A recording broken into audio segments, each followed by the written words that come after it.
영화평론가 안치용과 함께 하시겠습니다. 사람은 누구나 죽는다. 시작과 끝은 생명의 현상이다. 사람이란 생명체가 원해서 삶을 시작한 것이 아니었듯 죽음 또한 피할 수 없다.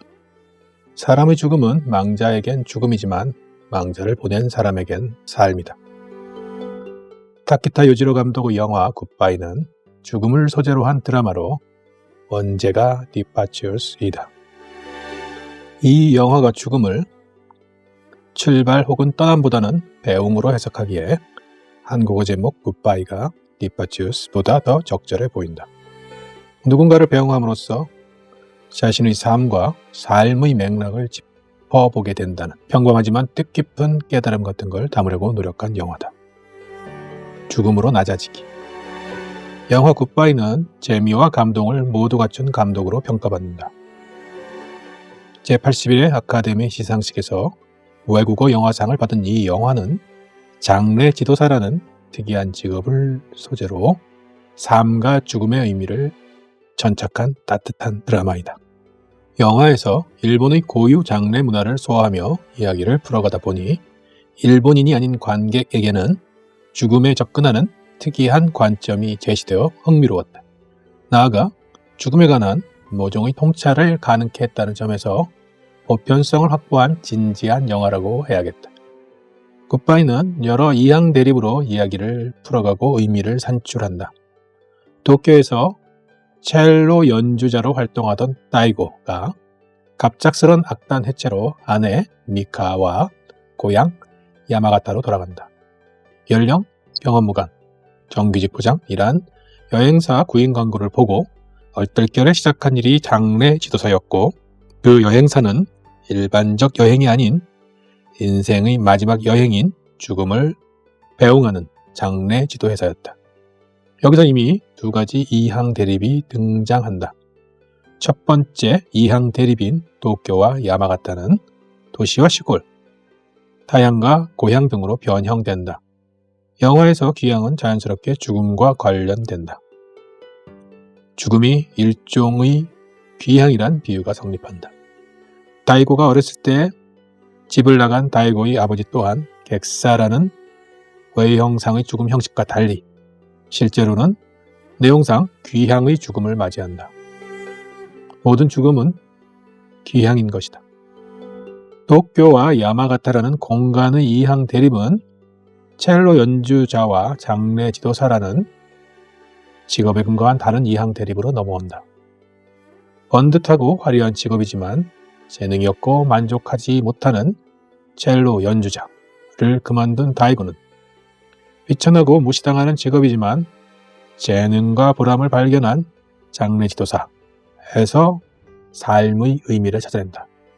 여기에다 아버지, 어머니, 남편과 아내 등 더 많은 이항 대립이 정교한 그물망을 만들어내며 영화를 완성한다.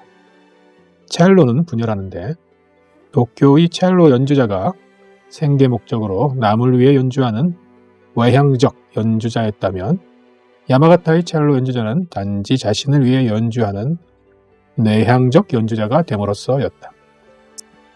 이러한 첼로의 분열은 오히려 연주를 위한 연주가 야마가타에서 이루어진다는 측면에서 결과적으로 봉합되고 고양된다고 말해야겠다. 첼로는 이 영화의 중요한 모티브인 부자 관계를 해명하는 데 핵심 소재이다. 첼로에는 아버지로부터 버림받은 아들의 절망과 고통이 투사된다.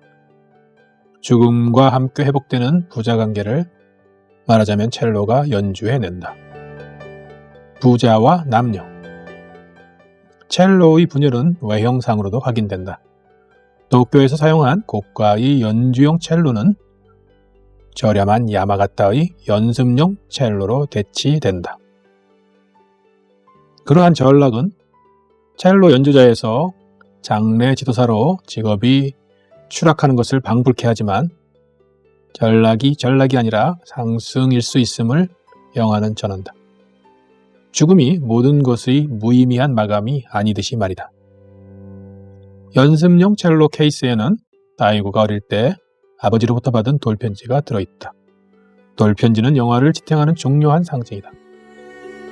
건네준 돌을 받아들고서 돌을 준 사람의 마음을 알 수 있다는 돌편지는 영화의 마지막 이항 대립이다.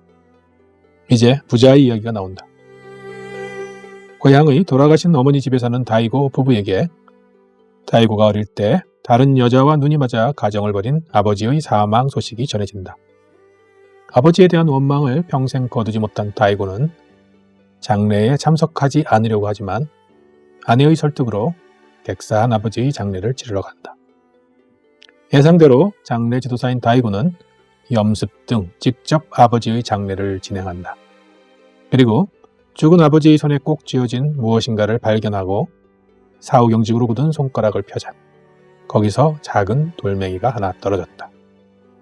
어린 다이고가 아버지에게 준 돌편지였다. 죽음을 통한 화해, 죽음을 통한 상호 이해 혹은 소통이 일어나는 대미는 작은 돌멩이 하나로 성취된다.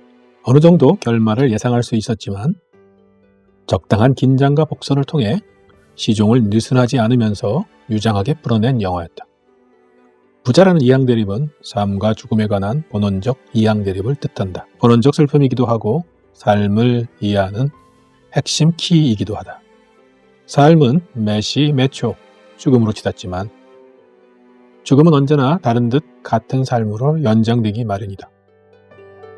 죽음의 의식이 배웅이라면 그것은 결국 나를 떠나보내는 의식이다. 너무 무게 잡지 않고 삶과 죽음을 밀도 있게 형상화한 이 작품에 흠결이 있다면 꼭 장례를 다뤄서라기보다는 일본 문화에 깊숙이 내재한 가부장제의 그늘, 즉 여성의 소외가 너무 당연하고 아무렇지도 않게 그려진 대목이 종종 있었다는 것이 아닐까 한다.